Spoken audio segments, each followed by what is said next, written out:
6월 28일 토요일 나사렛 사람들의 아침입니다. 오늘 말씀은 에스라 2장입니다. 옛적에 바벨론 왕 느부갓네살에게 사로잡혀 바벨론으로 갔던 자들의 자손들 중에서 노임을 받고 예루살렘과 유다도로 돌아와 각기 각자의 성읍으로 돌아간 자 온 회중의 합계가 42,360명이요 어떤 족장들이 예루살렘에 있는 여호와의 성전터에 이르러 하나님의 전을 그곳에 다시 건축하려고 예물을 기쁘게 드리되 힘 잘하는 대로 공사하는 금고에 드리니 금이 6만 천 다리기요 은이 5천만에요 제사장의 옷이 100벌이었더라. 이에 제사장들과 레위 사람들과 백성 몇과 노래하는 자들과 문지기들과 느디님 사람들이 각자의 성읍에 살았고 이스라엘 무리도 각자의 성읍에 살았더라. 아멘. 오늘 본문 에스라 2장은 바벨론 포로 생활 70년 만에 유다 땅으로 돌아온 1차 포로 귀환 자들의 명단입니다. 기록된 내용은 매우 구체적입니다. 지도자들과 일반 백성들, 제사장 및 레위 사람들, 느디님 사람과 솔로몬의 신복들, 또한 계보가 불분명한 사람들까지 그 숫자를 빼놓지 않고 기록해 두었습니다. 그리고 귀한 자들의 총 합계와 그들이 성전 재건을 위해 기쁘게 드린 예물에 대한 기록도 담겨 있습니다. 타국에서 70년을 살다가 다시 고향으로 돌아간다는 것은 결코 쉬운 결단은 아닙니다. 아무리 포로였어도 포박당하여 살던 것은 아니었습니다. 어느 누군가는 혈통만 유다 사람일 뿐 바벨론에서 태어나 그곳의 정서와 문화로 살아온 사람들도 있었습니다. 70년을 바벨론에서 살았다면 그저 그곳 사람인 것과 다름이 없는 것이겠죠.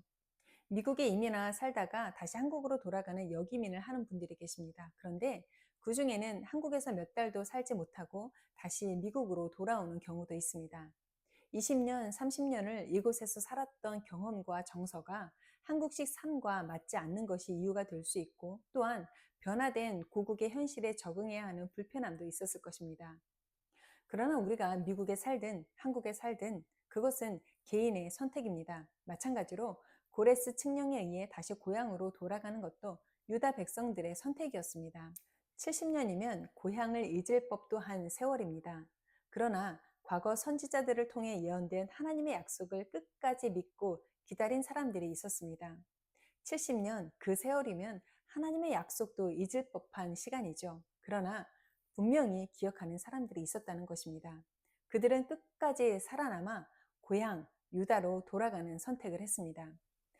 당장은 위험한 선택일 수 있습니다. 그들이 추억하던 옛 고향의 모습은 더 이상 아닐 수 있기 때문이죠. 다시 유다 땅으로 돌아가면 모든 삶의 터전을 새로 다져야 합니다. 무에서 유를 만들어내야 합니다. 때문에 어쩌면 오늘보다도 못한 내일의 삶이 기다리고 있을지도 모르죠.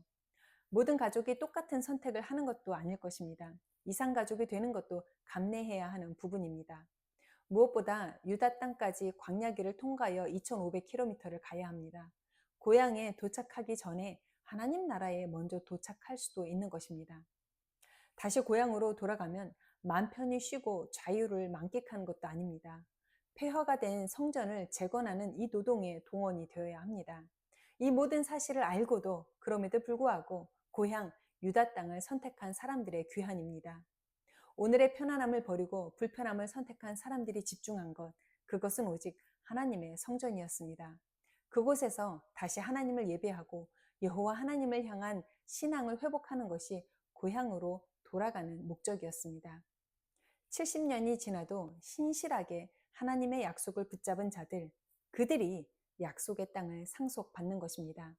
하나님을 믿고 따른다고 해서 편안한 삶을 사는 것은 아닙니다. 오히려 믿는다는 것 때문에 불편한 상황, 불행한 삶에 내몰릴 수도 있습니다. 믿음이 흔들릴 때도 있습니다. 하나님보다 우상을 선택할 때도 있을 것입니다. 그러다 보면 어느 순간 바벨론 포로가 되어 약속의 땅에서 멀어지는 때도 우리에게는 있을 수 있습니다. 그러나 언젠가는 누구에게나 반드시 돌이키고 돌아올 수 있는 하나님의 부르심 앞에 서게 되는 날이 올 것입니다. 바사 제국 고레스 왕의 포로 귀환 칙령을 누가 예상을 할 수 있었겠습니까? 하나님께서 누군가의 입을 통해 어떠한 상황과 환경을 통해 우리를 바벨론에서 불러내실 때가 있습니다. 그때 그 기회를 붙잡아야 합니다. 당장이 아니라고 편안한 바벨론이 매력적일 수 있습니다. 하지만 그 땅에서는 결코 내일을 기대할 수는 없습니다. 70년 공들여 일군 삶의 터전도, 인간 관계도, 안정된 삶의 자리도 그곳이 바벨론이라면 미련 없이 버리고 나와야 합니다. 그러한 것들은 아까운 것이 아니라 아낌없이 버려야 할 것들입니다. 이제는 약속의 땅에서 내 집이 아닌 하나님의 집을 지어야 할 때입니다. 이제는 죽은 우상을 섬길 것이 아니라 살아계신 하나님을 예배해야 할 때입니다. 날이면 날마다 오는 기회가 아닙니다. 오늘 약속의 땅으로 하나님께서 나를 부르실 때에 오늘 결단해야 합니다. 우상 숭배를 끊어내고 바벨론식, 세상식 삶의 방식을 다 버리고 오늘 하나님께서 부르시는 약속의 땅, 예배하는 곳, 하나님을 찬양하는 곳, 그곳으로 우리의 삶의 자리를 옮길 수 있어야 합니다. 여러분, 오늘이 바로 바벨론의 포로, 불신앙의 포로, 음란과 향락의 포로, 게으름과 욕심의 포로에서 해방되는 날, 하나님의 자녀로 회복되어 약속의 땅을 누릴 수 있는 저와 여러분의 복된 날이 될 수 있기를 주님의 이름으로 부탁을 드립니다. 기도하겠습니다. 하나님, 오늘 우리를 바벨론 땅, 불신앙의 땅, 세상적인 모든 가치관이 머물러 있는 그 땅에서 우리를 불러내실 때에 우리가 머뭇거리지 아니하고 주저하지 아니하고 하나님이 계시는 땅으로 옮겨가게 하여 주옵소서. 그곳에서 다시 성전을 회복하고 다시 예배하고 다시 하나님 안에서 즐거운 찬송을 올려드릴 수 있는 그러한 삶을 살게 하여 주옵소서. 그날이 오늘이 되게 하여 주옵소서. 감사드리며 거룩하신 예수님의 이름으로 기도합니다. 아멘.